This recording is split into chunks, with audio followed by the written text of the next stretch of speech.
भारत के धर्मशाला में इस बार कुछ ऐसा हुआ जिसने सिर्फ तिब्बती समुदाय को ही नहीं बल्कि दुनिया भर के अनुयायियों को खुशी से भर दिया और दूसरी तरफ चीन की आंखें शर्म से झुक गईं। जी हां, हम बात कर रहे हैं 14वें दलाई लामा के 90वें जन्मदिन की। जहां भारत में जोरदार जश्न मनाया गया, वहीं चीन को यह सब देखकर मिर्ची लग गई। चलिए शुरू से जानते हैं क्या हुआ, क्यों हुआ और इसका क्या मतलब है। दरअसल 6 जुलाई 2025 धर्मशाला का सुगलाखंग मंदिर तिब्बती समुदाय का सबसे बड़ा तीर्थ स्थल, जहां हजारों अनुयायी पहुंचे थे दलाई लामा का जन्मदिन मनाने।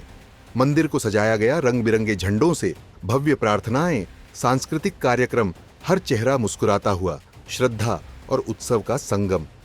इस शुभ अवसर पर भारत सरकार की तरफ से केंद्रीय मंत्री किरेन रिजिजू और अरुणाचल प्रदेश के मुख्यमंत्री पेमा खांडू पहुंचे और उन्होंने खुलकर तिब्बती संस्कृति और दलाई लामा के योगदान को सराहा। जन्मदिन से कुछ दिन पहले 2 जुलाई को दलाई लामा ने एक अहम बयान दिया। उन्होंने साफ कहा कि मेरे पुनर्जन्म को केवल गदेन फोड्रांग ट्रस्ट ही पहचान सकता है। किसी और को, यहां तक कि चीन को भी इसमें कोई दखल देने का हक नहीं है। दलाई लामा ने साल 2011 की बैठक का जिक्र किया, जिसमें उन्होंने तय किया था कि भविष्य में यदि दलाई लामा का पुनर्जन्म होता है तो उसकी पहचान केवल उन्हीं की संस्था और धार्मिक गुरु मिलकर करेंगे। ये बयान चीन को सीधा संदेश था कि stay out of our spiritual affairs. चलिए अब जानते हैं कि चीन क्यों भड़का। दरअसल चीन पिछले कई सालों से यह दावा करता रहा है कि अगला दलाई लामा वो तय करेगा, यानी कि उसे अपने हिसाब से किसी तिब्बती को नियुक्त करना है जो उनके नियंत्रण में हो।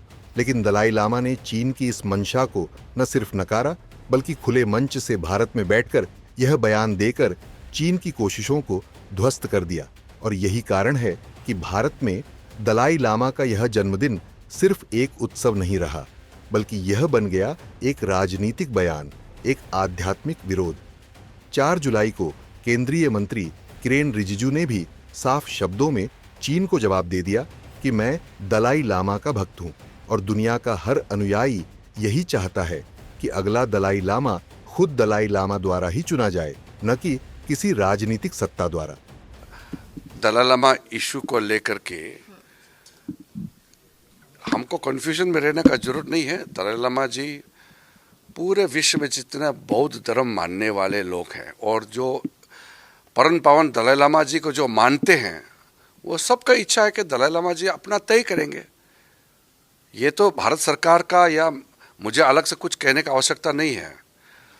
अगले दलाई लामा कौन हो, वो तो दलाई लामा जी और मुझे चाइना का स्टेटमेंट पे मुझे कोई रिएक्शन करना नहीं है। मैं एक अनुयायी का तरफ से बोल रहा हूँ, मैं एक डिवोटी हूँ। यह बयान सिर्फ व्यक्तिगत नहीं था, यह भारत सरकार की भावनाओं का प्रतिबिंब था। इससे एक बात साफ हो गई कि भारत अब तिब्बत मुद्दे पर सिर्फ मौन दर्शक नहीं है, बल्कि अधिकार की बात करता है, समर्थन की आवाज उठाता है। भारत और तिब्बत का रिश्ता कोई नया नहीं है। बुद्ध, धर्म, संस्कृति और आध्यात्मिकता, ये सब दोनों के बीच पुल का काम करते हैं। जब 1959 में दलाई लामा भारत आए, तब से लेकर आज तक भारत ने तिब्बती लोगों को शरण दी, पहचान दी और अब सम्मान भी दिया। इस जन्मदिन समारोह ने यह भी दिखा दिया कि भारत अब सिर्फ तिब्बती शरणार्थियों का मेजबान नहीं, बल्कि उनकी आवाज भी बन चुका है। खैर, ये था पूरा घटनाक्रम। दलाई लामा का भव्य 90वां जन्मदिन, भारत की ओर से अपार श्रद्धा और चीन की आंखों में जलन। इस कार्यक्रम से न सिर्फ तिब्बती समुदाय को मजबूती मिली, बल्कि दुनिया भर में ये संदेश गया कि आध्यात्मिक परंपराओं में राजनीतिक दखल का कोई स्थान नहीं है। अगर आप भी मानते हैं कि दलाई लामा जैसे आध्यात्मिक नेताओं की परंपराएं राजनीति से ऊपर हैं, तो कमेंट में बताएं कि क्या चीन को दलाई लामा के पुनर्जन्म में हस्तक्षेप करने का अधिकार है। हां या ना में कमेंट करके जरूर बताएं।